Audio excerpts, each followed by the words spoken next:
सबसे पहले ऋतिक रोशन सर से मैंने डांस से मैं बहुत इंस्पायर हुआ हूँ। He is been the biggest and the best dancer. ज़्यादा ज़रूरी है टाइम मैनेजमेंट। जैसे आप शाहरुख खान सर को देखते हैं, the reason he is an actor, he is a producer and businessman eight the same time. And मेरी पढ़ाई में कभी कोई ऐसी रुकावट नहीं आती है। मुझे लगता है कि पढ़ाई सबसे ज़्यादा ज़रूरी है मेरे लिए। I want to become a knowledgeable person first. तो पढ़ाई उतनी इंपॉर्टेंट है जितने लिए मेरी acting. Shoot was already very popular even before Bigg Boss. Yes. हम लोग टीवी से देखते आ रहे हैं, हम लोग उनके ओटीटी में बहुत सारे काम देखे। I think she is a fantastic actress. मुझे ऐसा लगता है people are there to prove themselves. जैसे Amaal Malik sir, he is there to prove himself. Hi, मेरा नाम है वेदांत सिन्हा और आप मुझे देख रहे हैं Bazooka. Hi Vedant, first of all welcome to Bazooka. कैसे हो आप? मैं बिल्कुल ठीक हूँ, थैंक यू मुझे यहाँ पे बुलाने के लिए। सबसे पहले तो मैं ये जानना चाहूँगी, छोटी सी कहते हैं ना जर्नी, अभी तो कह सकते हैं हम बच्चों की जर्नी देखते हैं, बट कहीं ना कहीं द वे एक आपने नाम बनाया, बोलते हैं ना फैमिली मैन और काफ़ी चीज़ें, बट मैं सबसे पहले ये जानना चाहूँगी कब ये सोचा कि हाँ मुझे एक्टिंग में जानी है और एक्टिंग करनी है? मतलब बहुत पहले से सपना था। जब मैं 2-3 साल का था तो मैं बहुत एक्टर्स को देखता था।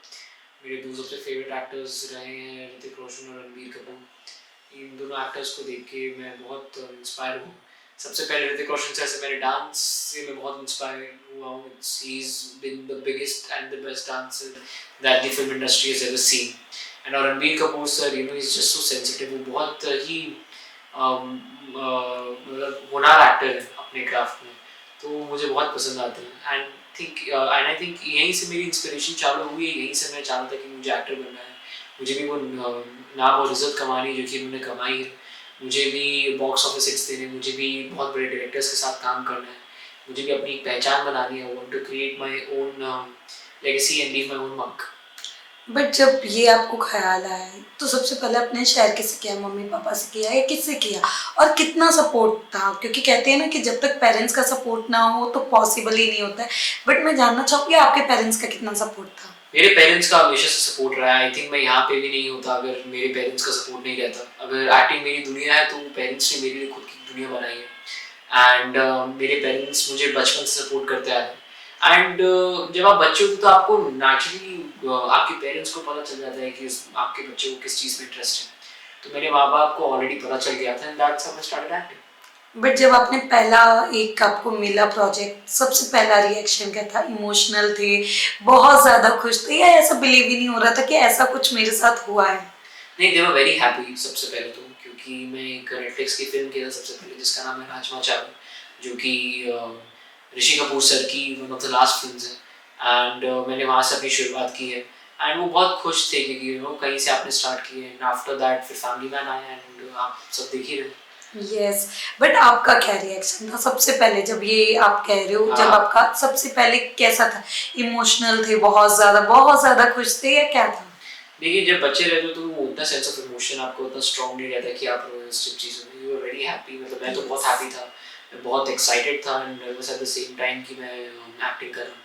एंड क्योंकि बचपन से वो मेरा सपना रहा है तो मुझे मज़ा आ रहा है। बट साथ ही साथ अगर मैं बात करूँ, जैसे कि एक साथ आपकी स्टडी भी चल रही है, 12th होने वाला है, जल्दी बोर्ड आने वाले जी। हैं, और साथ ही साथ एक्टिंग भी, कैसे मैनेज कर रहे हो दोनों चीज़? देखिए, आई थिंक सबसे इम्पोर्टेंट चीज़ होती है एक्टर के टाइम पे किसी की भी ज़िंदगी के समय में सबसे ज़्यादा ज़रूरी है टाइम मैनेजमेंट। जैसे आप शाहरुख खान सर को देखते हैं, the reason he is an actor, he is a producer and businessman eight the same time is because he manages his time very well. तो आई थिंक टाइम मैनेजमेंट हर एक बच्चे को समझना चाहिए। ये पेरेंट्स ने मुझे बहुत, मेरे पेरेंट्स ने मुझे बहुत पहले से सिखाया है। एंड टाइम मैनेजमेंट की वजह से मैं पढ़ भी पाता हूँ, मैंने अपना सिलेबस भी कंप्लीट कर लिया है and eight the same time मैं एक्टिंग भी कर लेता हूँ। एंड मेरी पढ़ाई में कभी कोई ऐसी रुकावट नहीं आती है। मुझे लगता है कि पढ़ाई सबसे ज़्यादा ज़रूरी है मेरे लिए। I want to become a knowledgeable person first. तो पढ़ाई उतनी इंपॉर्टेंट है जितने लिए मेरी एक्टिंग। बट कभी ऐसा प्रेशर आता है कि एक साथ ये एक्टिंग भी, यहाँ पे मुझे ये भी करना है, स्टडी भी करना है, कल एग्जाम है और कल ऐसा ऐसा कभी प्रेशर हुआ? नहीं, देखिए, मतलब जैसे काम को लेके मुझे कभी किसी चीज़ का बुरा नहीं लगता, क्योंकि जब तक काम आपके लिए अच्छा है, जब काम नहीं रहेगा तो फिर आप बहुत कंपटीशन बढ़ जाता है, आप सोफे पे बैठ जाते हैं। तो वो किसी को नहीं चाहिए। सबकी ज़िंदगी में अगर काम रहता है तो एक डिसिप्लिन, एक वो कहती है बैलेंस, एक डिसिप्लिन, एक सॉर्ट ऑफ डेडिकेशन रहता है कि सारी चीज़ अच्छे से करनी है। एंड मैं बचपन से बहुत कॉम्पिटेंट रहा हूँ, तो मैं जो भी काम करता हूँ अपने 100% लगाता हूँ, बेस्ट तरीके से करता हूँ। तो वो हमेशा मेरे साथ रहा है कि अगर काम मिल रहा है तो काम करो, उसको कभी रोको मत। बट यू नो जैसे आप एक एक्टर हो, चाइल्ड एक्टर हो, बट मैं ये जानना चाहूँगी कि जैसे कि आजकल काफ़ी प्लेटफॉर्म्स हो गए, यू नो वर्टिकल फॉर्मेट चालू हो चुका है, बहुत कुछ चालू हो चुके हैं। इवन मूवीज़ में भी अगर आपने देखा होगा तो काफ़ी मूवीज़ ऐसी है कि बड़े बड़े स्लैब्स के होने के बाद भी वो चल नहीं पा रहे। बट एज एन एक्टर मैं आपसे जानना चाहूँगी कि अगर आपको कोई प्लेटफॉर्म एक्सप्लोर करना है या चीज़ें ऐसी करनी है तो वो कौन सा प्लेटफॉर्म एक्सप्लोर करना है जो अभी भी बाकी है? आई थिंक तकरीबन मैं अभी ओटीटी में काम कर रहा हूँ। I think you know of course मैं एक चाइल्ड एक्टर हूँ, बट मुझे लगता है कि मैं ओटीटी में और ग्रो कर सकता हूँ एज एन एक्टर, क्योंकि अभी मैं टीनेजर हूँ। 4-5 साल में जाके अगर मैं बड़ा बनता हूँ तो वो मेरे लिए बहुत ज़रूरी है, स्पेशली थिएटर इज़ वेल, क्योंकि मैं बहुत पहले से देखते आ रहा हूँ। जैसे आपने बोला कि बहुत सारे स्टार्स होने के बाद भी फिल्म चलती नहीं है, यस। दैट एंड सिर्फ मार्केट फोर्सेस नहीं, वो भी मैटर करता है कि आपकी स्टोरी कितनी अच्छी है, कितना कन्विंसिंग है पूरी film. And me as an actor मुझे लगता है कि अभी मैं इन सब चीज़ों पे ध्यान तो देता ही हूँ, but at the same time I also work on my own. I focus on myself really a lot अभी। एंड मुझे ऐसा लगता है कि for an actor it's really important to discover a lot. आप जितना देख सकते हो उतना देखिए। कुछ फॉर्मेट्स हैं जहाँ पे मैंने काम नहीं किया, वो मैं काम करना चाहूँगा। एंड कुछ फॉर्मेट्स हैं जहाँ पे मुझे और इम्प्रूव करना है ज़्यादा, जैसे अभी ओटीटी है, right? I'm already there in one of the biggest shows of all time, Touchwood, thanks to you God, thanks to my parents, thanks to Rajani Kisar for letting me be a part of Family Man. तो मुझे लगता है कि मैं इसको और improve कर सकता हूँ, मैं और बड़ा नाम अपना कमा सकता हूँ, अपने जनरेशन का सबसे बड़ा एक्टर बन सकता हूँ। And I think it's only possible जब आप किसी फॉर्मेट को, किसी मीडियम को अच्छी तरीके से समझें और अपना पोटेंशियल समझें और उसको समहाउ एक साथ यूज़ करें, ताकि फिर आप और इम्प्रूव कर सकें। हाँ, ऐसे कुछ गोल्स हैं मेरे जो कि बहुत पर्सनल है, जो मैं बताता नहीं हूँ, बट हाँ, that is something that I keep very private. Yes but you know जैसे कि अभी टेलीविजन हो गया, काफ़ी ऐसे होते हैं कि रातों रात शोज बंद हो जाते हैं, एक्टर चेंज कर दिए जाते हैं।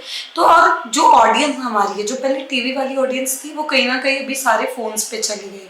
उनको आजकल ओटीटी प्लेटफॉर्म्स ज़्यादा पसंद आ रहे हैं। मैं आपसे जानना चाहूँगी, क्या ये कोविड के बाद जो चेंजेस आए हैं, क्या आपने भी ये ऑब्जर्व किया है? जी बिल्कुल, सबने ऑब्जर्व किया है, क्योंकि you know me being a part of this generation, specifically gen Z जो जनरेशन है, we are the most influenced generation in a long time, क्योंकि अभी फ़ोन्स आ गए हैं, यू हैव इंस्टाग्राम रील्स या यूट्यूब शॉर्ट्स, ऐसे बहुत सारे साधन हैं जो हम लोग सब उपयोग करते हैं।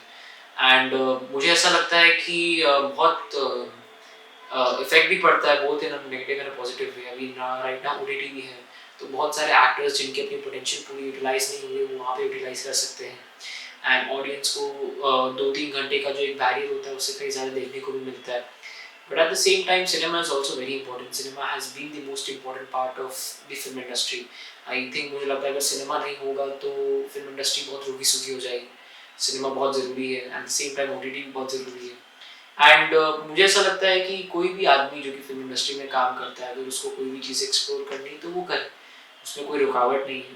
But at the same time I think for a person, like suppose for an actor, it's really important to understand what is really happening in the generation right now.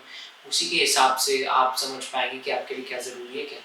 Yes but साथ ही साथ you know हमने जो आजकल देखा है कि if अगर आप किसी चीज़ में नाम नहीं हो रहा है तो काफ़ी लोग रियलिटी शो करना स्टार्ट कर रहे हैं कि अगर आप एक रियलिटी शो कर रहे हो तो आपका नाम हो रहा है, आपको फेम मिल रहा है और लोग आपको जानना स्टार्ट कर रहे हैं। Like big boss, you know youngster भी उसमें जा रहे हैं, आपने देखा होगा अशनूर भी गई है काफ़ी कम एज में, वो भी 21 की है बट वो बिग बॉस में गई। बट द वे नाम और फेम मिलता है, मैं आपसे जानना चाहूँगी इफ़ इन केस आपको भी एक एज 18 के बाद अगर ऐसा कोई ऑफर आता है कि part of the big boss में आपको जाने का, तो क्या आप जाना पसंद करोगे या आपने कभी देखा या ग्लिम्स कुछ भी?